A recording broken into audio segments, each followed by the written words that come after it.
The holographic message materialized in the center of the United Earth Assembly, casting an ethereal blue glow across the faces of humanity's representatives. High Arbiter Zexthor of the Galactic Council stood before them, his crystalline form refracting light in patterns that spoke of absolute authority. Primitive species of Earth, his voice resonated through translation matrices. You have been observed for 3 of your solar cycles. The Galactic Council has reached its verdict. You will surrender your military capabilities, submit to our governance protocols, and accept supervised integration into civilized space. You have 72 hours to comply. The message ended.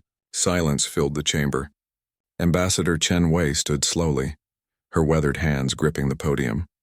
She had survived the water wars of 2089, negotiated the Mars Independence Accords, and stared down corporate warlords who thought Earth was theirs to carve up.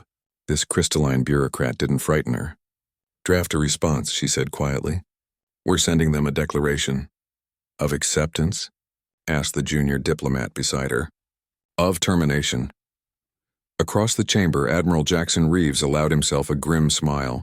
72 hours. The Council had given humanity 72 hours as if they were granting a gift. They had no idea what humans could accomplish when someone pointed a gun at their head and started counting. The Galactic Council had made assumptions. They had watched humanity's stumbling first steps into space, seen the crude fusion drives and kinetic weapons, observed the political fragmentation and endless debates. They saw a species barely crawling out of its gravity well, squabbling over resources like children fighting over toys. What they failed to understand was that humanity's chaos was not weakness. It was a forge. In the orbital shipyards above Earth, construction crews worked in synchronized frenzy. The Council thought humans had 12 capital ships. They weren't wrong, officially. What their surveillance didn't catch were the 73 civilian vessels undergoing maintenance in the asteroid belt. Each one a converted colony ship with enough firepower to crack a moon. Humanity had learned paranoia from its own history.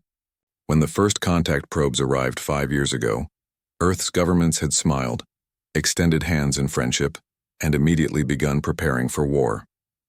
Not because they wanted it, but because 10,000 years of human conflict had taught them a singular lesson. Hope for peace, but prepare for everything else. Dr. Sarah Okonkwo sat in her lab beneath Geneva, finalizing the calculations she'd been running for 3 years.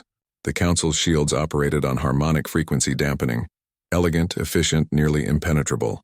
Nearly. Human warfare had never been elegant. It had been brutal, creative, and relentlessly pragmatic.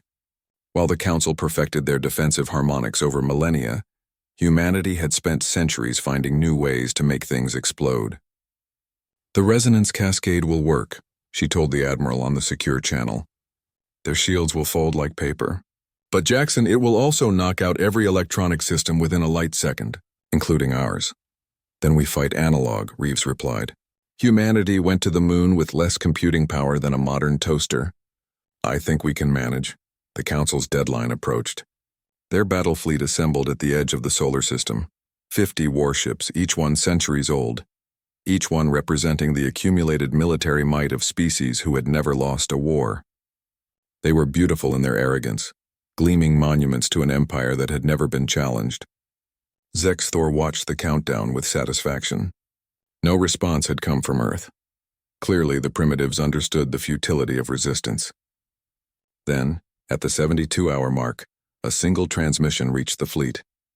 Ambassador Chen's face appeared, and behind her stood representatives from every nation, colony, and settlement humanity had established.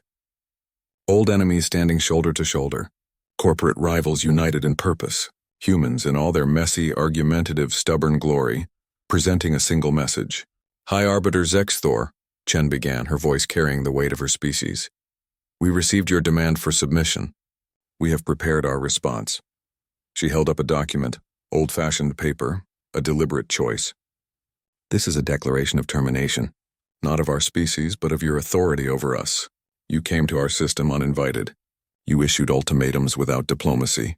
You mistook our desire for peace as acceptance of subjugation. You have made a grave error. We are humanity. We are the species that mastered fire and turned it into starship engines. We are the children of a world that tried to kill us in 1,000 different ways, and we thrived anyway. We are the descendants of explorers who crossed oceans in wooden boats and poison gas trenches because we refused to stop moving forward. We are survivors, adapters, and when necessary, we are warriors. Chen's expression hardened. You gave us 72 hours. We've spent the last 5 years preparing. Your move. The Council fleet moved forward, shields shimmering with confidence. Then humanity struck. Dr. Okonkwo's resonance cascade erupted across the battlefield, a wavelength of pure disruption that human technology had been specifically hardened against. Council shields flickered and died. Their targeting systems went dark. Their ships, masterpieces of technology, became expensive tombs drifting in the black. And into that darkness came humanity's fleet, running on optical targeting and manual controls, firing weapons that were deliberately crude, kinetic impactors, shaped nuclear charges, swarms of autonomous missiles that didn't need centralized control because they had been programmed with one simple directive: find the biggest target and hit it. It wasn't a battle. It was an ambush conducted by a species that had been ambushing each other for millennia. Admiral Reeves watched from the bridge of the UES Indomitable as the Council's flagship took critical damage. No joy touched his features. This wasn't victory, it was necessity. Signal the Council fleet, he ordered. Medical ships are standing by. We'll take survivors. Then we'll talk, as equals. In the wreckage of their assumptions, the Galactic Council learned what countless human civilizations had learned before them. Underestimating humanity wasn't just a mistake. It was a termination of expectations. The war lasted 6 hours. The peace negotiations would take 6 months. But when they ended, the Galactic Council had a new member species, one that took its seat not through submission but through strength.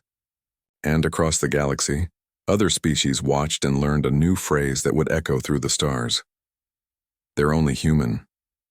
It was no longer an insult. It was a warning.